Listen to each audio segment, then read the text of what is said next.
Ni cero ni uno. Habilidades esenciales en un mundo tecnológico. Un podcast dirigido y presentado por Carlos Ble y editado por Rudy Rodríguez. Este programa es posible gracias a LeanMind. Episodio número 28. El sendero de la maestría, parte 1.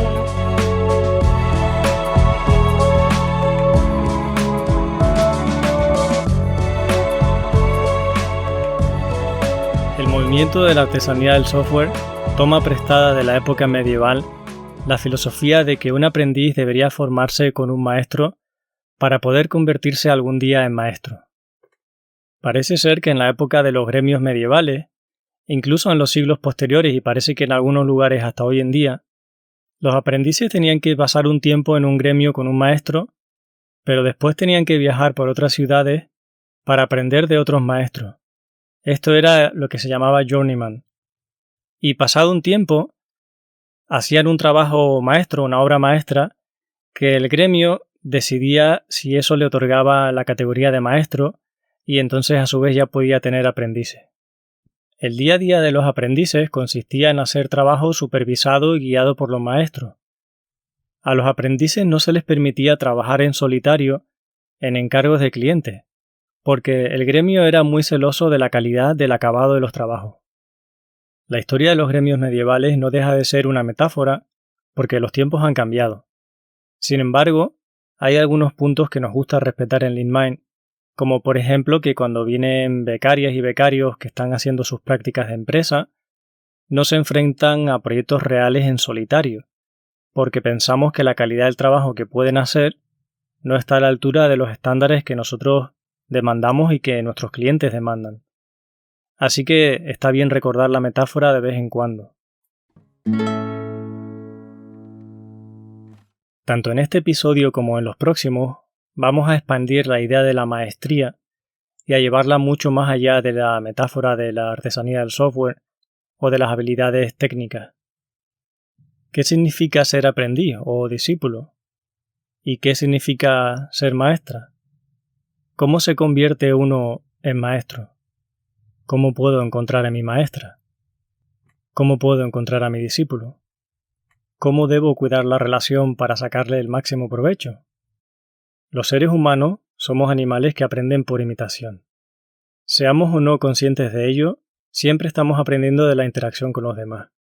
Como dice Daniel Gavarró, cualquier persona es nuestra maestra o maestro en una situación determinada.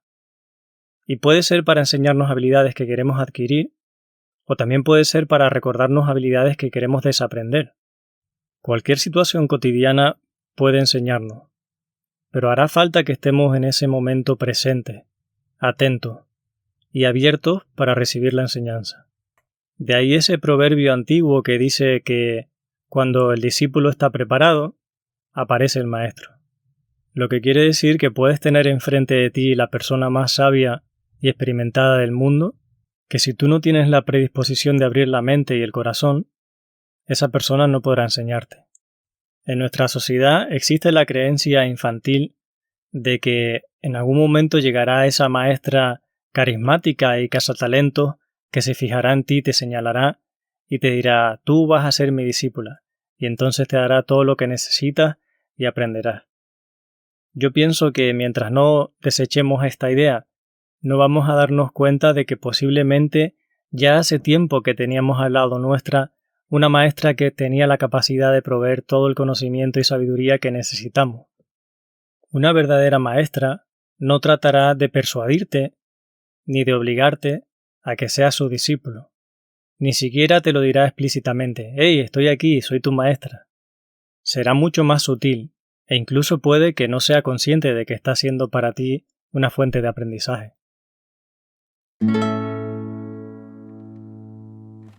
Reflexionando en retrospectiva es como puedo darme cuenta de todas esas personas que en algún momento dado han sido maestras en mi vida.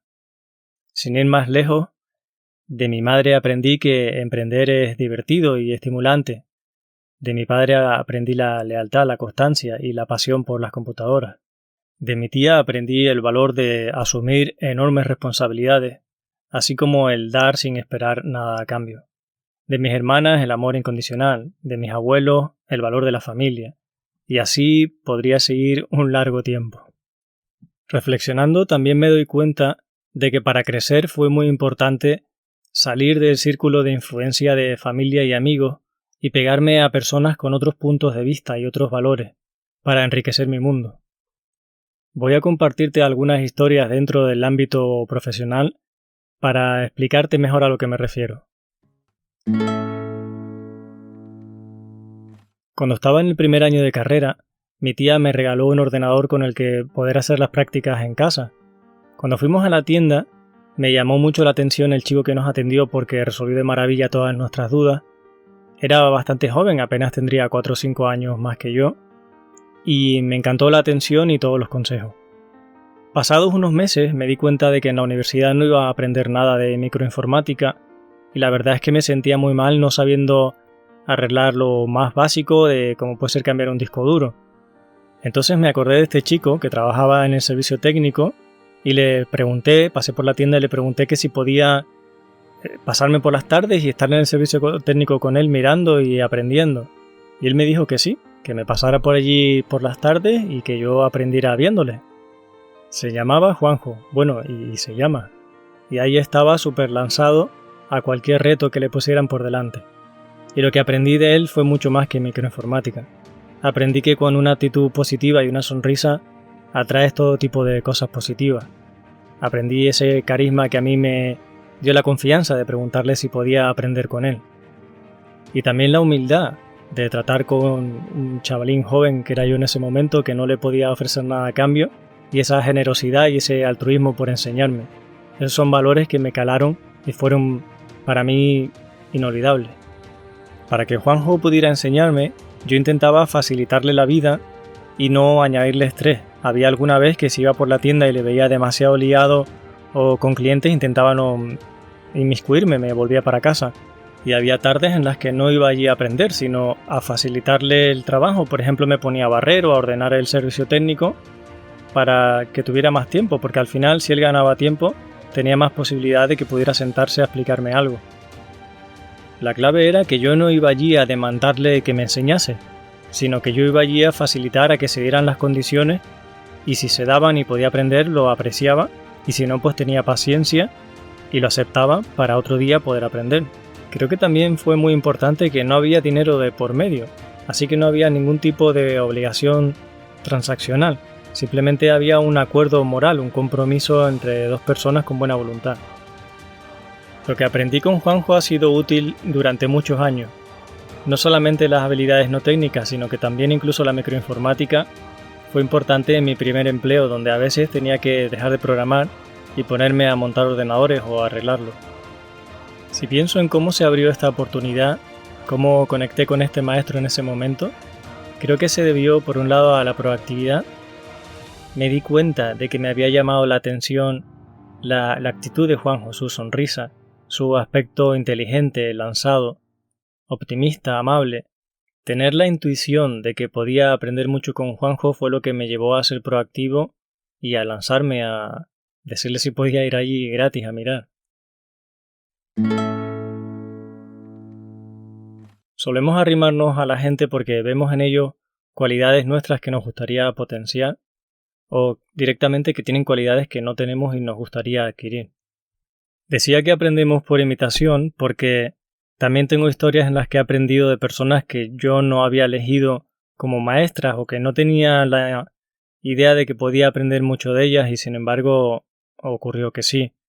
En mi primer empleo tenía un jefe que era muy peculiar, la verdad que hacía muchas cosas que no son para copiar precisamente, pero luego aprendí de él la tenacidad, la persistencia, casi a llegar hasta la cabezonería extrema para resolver problemas técnicos, dedicándole mucho más tiempo del que yo a priori pensaba que tenía sentido. Yo recuerdo estar con él para configurar unas antenas wireless, estar con un Windows para adelante y para atrás, cosa de 3 o 4 horas, donde la combinación de posibilidades que había no daba para tanto tiempo.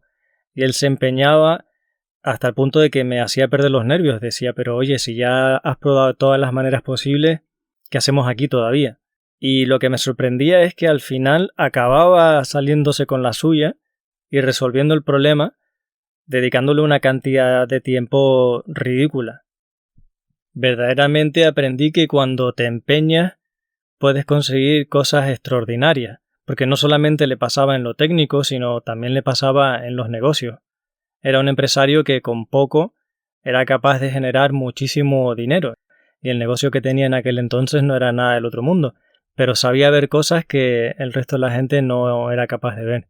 Y tenía una confianza en sí mismo que era totalmente fuera de lo común, y esta combinación de tenacidad y autoconfianza y a veces un poco de locura también es lo que le llevaba a un éxito tremendo en los negocios. Esto era al principio de la década de los 2000, no se conocían todavía las startups, el movimiento startup como hoy en día, así que para mí fue la primera referencia de startup, entre comillas, en plan de soy empresario local pequeño y en poco tiempo soy capaz de hacer mucho dinero sin hacer cosas ilegales, digamos. Otro maestro para mí inolvidable fue Pedro, mi siguiente jefe.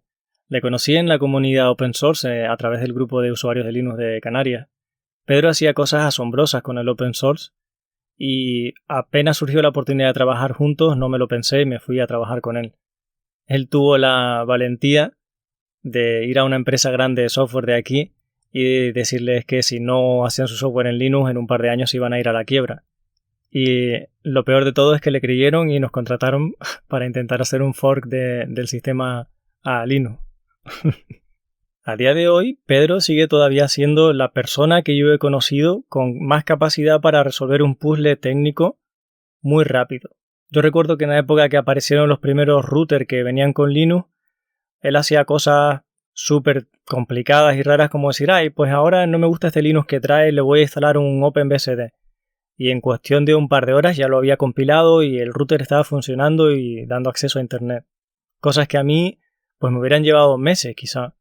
O salía una nueva librería de experimental para videojuegos y en cuestión de un par de días tenía un pequeño juego hecho. Tenía un desparpajo para resolver problemas que era fuera de la común. Y una cosa que aprendí de él es que siempre que tienes un problema seguramente alguien lo ha resuelto y él era muy bueno buscando qué cosas había hechas por ahí. Incluso a lo último, al día, tampoco se cortaba en escribirle a la gente que hiciera falta al otro lado del mundo o de mirarse el código fuente de una librería open source. Y entonces con él aprendí todas estas técnicas para resolver problemas que me han sido útiles toda la vida. Sobre todo el pensar que se puede resolver un problema que parece súper difícil, que no hay que ir a la NASA para que lo resuelvan allí, sino que tranquilamente en tu casa, con buena voluntad y con fe, y mirando en internet, pues se pueden hacer cosas muy complejas en poco tiempo. Pedro me transmitió de manera práctica que todo es posible técnicamente, que no hay nada que no se pueda hacer. Fue la primera persona a la que le oí hablar de Stream Programming, y nosotros pensábamos que estábamos haciendo Stream Programming en aquel proyecto de fork a Linux, pero realmente no, porque casi llegando al año no habíamos entregado nada de un valor significativo. Estábamos ahí haciendo un mega framework y nos echaron a la calle a los dos. Y de esto también aprendí mucho. En realidad, de todo el mundo aprendes también cosas de lo que no se debe hacer, por supuesto. Ya en los últimos meses del proyecto, Pedro, que era un autónomo, no tenía la capacidad de pagarme, y yo estaba tan enchufado aprendiendo con él, lo que me importaba era aprender, que me mantuve trabajando, viviendo de mis propios ahorros durante 3 o 4 meses hasta que ya no pudimos más. Bueno, de hecho lo que fue es que nos echaron, si no a lo mejor hubiéramos intentado aguantar de alguna otra manera. Claro que trabajar sin cobrar no es lo ideal, pero cuando uno es joven se encuentra que está aprendiendo mucho, la verdad que yo lo he hecho muchas veces y no me arrepiento de ello, de haber trabajado gratis. Haber sido un aprendiz, al fin y al cabo. Pues te podría contar muchísimas más historias de aprendizaje y de maestros y maestras que he tenido, pero para no cansarte, me voy a ir a quizá una de las más recientes, fue quizás hace 5 o 6 años, donde tratando de buscar una actividad que fuera diferente, me apunté a un curso de agricultura ecológica. Bueno, me apunté a participar como voluntario en una granja ecológica para aprender, porque quería hacer algo fuera de mi área de competencia, aprender una habilidad nueva, que eso siempre es divertido, y tener contacto con la tierra, que es algo que me apetecía mucho. Al salir completamente de mi círculo, me expuse completamente a valores y creencias y conocimientos nuevos. Y una de las cosas que ocurrió es que yo iba buscando un maestro agricultor y me di cuenta que había encontrado un maestro líder que me enseñó un montón sobre liderazgo y también sobre pedagogía. Y ambas cosas les he sacado muchísimo partido en estos años y me han ayudado enormemente. Una mañana en la huerta me enseñó cómo debía de plantar unas semillas, me dio unas instrucciones y me dejó plantándolas. Él de vez en cuando se asomaba por allí y veía cómo estaba haciéndolo, pero no fue hasta que llevaba un par de horas o así que vino y me dijo: mira, lo que estás haciendo está mal por esto y tienes que hacerlo otra vez, lo siento. Y entonces yo le dije: si me llevabas un tiempo viendo que lo estaba haciendo mal, ¿por qué no me dijiste? Y él dijo: porque ahora es como no se te va a olvidar la forma correcta. Como ahora te has equivocado y te va a costar más, este error que has cometido va a hacer que se te quede la forma correcta en la que hay que hacer esto. Porque el aprendizaje más profundo es cuando nos equivocamos y nos damos cuenta de ello. Y eso lleva su tiempo de maduración. A raíz de eso, con frecuencia dejo que los aprendices se equivoquen, siempre de una manera controlada, es decir, que no voy a dejar que un proyecto se vaya a pique para que la gente aprenda, siempre tiene que haber un punto en el que se pueda recuperar. Pero en general me gusta dar cancha a la gente, sobre todo cuando está empezando, para que tengan un margen de equivocarse y de aprender de sus propios errores, porque esa es la forma en que mejor se van a interiorizar. Diego era el líder de la huerta, un auténtico líder, porque era la persona a la que todo el mundo que estaba allí quería seguir, y él no le imponía a nadie ni le invitaba a nadie a que le siguieran, la gente lo hacía voluntariamente. Siempre tenía una sonrisa para todo el mundo y siempre era capaz de ver el potencial y el lado positivo de las personas. Yo vi allí mucha gente que se equivocaba haciendo el trabajo y él siempre tenía palabras de ánimo para ellos y palabras de apoyo y de ver su potencial. Y entonces aprendí que cuando ves el lado bueno de las capacidades y la actitud de la gente y lo pones por encima de lo malo, florecen esas habilidades, la gente se desarrolla, la gente echa para adelante. Y verlo allí durante los meses que estuve acompañándoles en la huerta fue una experiencia que me abrió los ojos totalmente. Diego era ese líder que dice Simon Sinek que era el último en comer. Al mal tiempo ponía buena cara, siempre con una sonrisa, pero era firme con los asuntos. Tenía muy clara la visión de hacia dónde iba su proyecto y también tenía clara la visión sobre dónde iban a ir las personas que estaban con él. Esa nitidez en su visión y la confianza que ponía en los demás le convertían en un gran líder. Me fascinó la inteligencia emocional que tenía Diego para no enfadarse en situaciones que verdaderamente cualquiera se hubiera enfadado y hubiera montado en cólera, pero este hombre sabía gestionar muy bien sus emociones. Conforme pasan los años incluso valoro más lo que aprendí con él, técnicas como incluso de resolución de conflictos. Me acuerdo cuando me explicó que cuando una persona venía hablándole mal de otra, lo que trataba de fijarse no era en lo que decían de la otra persona, sino en por qué esta persona estaba hablando así, desde dónde lo decía, qué necesidad no tenía cubierta, y que la conversación no iba en torno a esa persona de la que estaba hablando, que él intentaba utilizar la información para conocer más a quien le estaba hablando a él. Y esto también fue toda una revolución para mí, porque al final la realidad y la verdad no es lo que te cuentan que ocurrió de esa otra persona. Lo único que puedes conocer es de primera mano las emociones y los sentimientos de quien te está hablando, y es la oportunidad que tienes conocer a esa persona. A la tercera que no está allí, de lo que te estén contando de ella, no es información que te sea muy útil realmente, porque no es la realidad.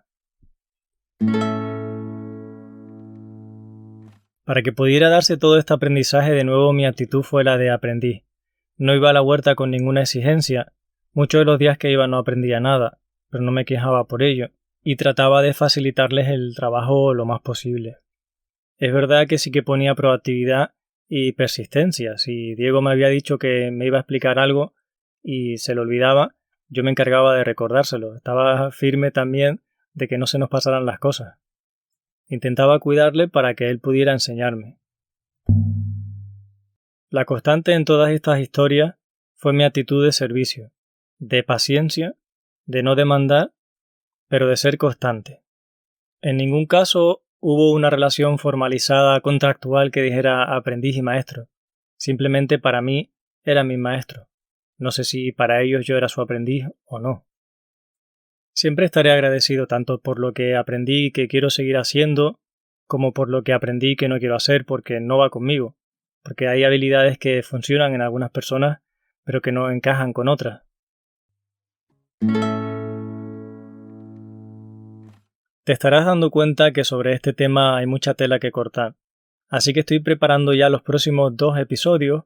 Uno será una conversación con mi amiga y coach Rosa Elvira González, y la otra será una conversación con mi amigo Mash de Codurance, también sobre sus experiencias en el camino de la maestría. Si te surge cualquier duda, aprovecha porque quizá podría incluirse preguntas y respuestas en los siguientes episodios. Como siempre, te agradezco que escuches el podcast y que lo compartas con las personas a las que crees que puede ser de utilidad y que valores el programa positivamente en tu plataforma de podcast favorito.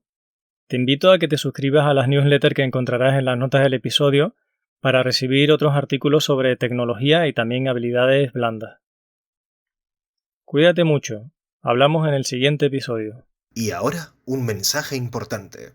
Código Sostenible es el libro que me hubiera gustado tener entre mis manos cuando estaba aprendiendo a programar. Y es el que he echado de menos cuando tenía dudas sobre cómo nombrar una variable o cuándo lanzar una excepción. Es la guía que están buscando todas esas personas que intuyen que hay otra forma de desarrollar. ¿Te has planteado cómo sería trabajar sin prisa, sin parches y sin chapuzas? Este es un manual para los que buscan la satisfacción del trabajo bien hecho. Aprenderás a mantener el código simple y fácil de entender, y tendrás la sensación de estar trabajando en un proyecto Greenfield de manera permanente. Tras más de 20 años programando y más de una década ayudando a otros profesionales a mejorar su técnica, he conseguido sentarme a escribir y volcar lo mejor de mis enseñanzas en este libro. No te lo pierdas, subirás de nivel y verás la programación de otra manera. Descúbrelo en códigosostenible.com.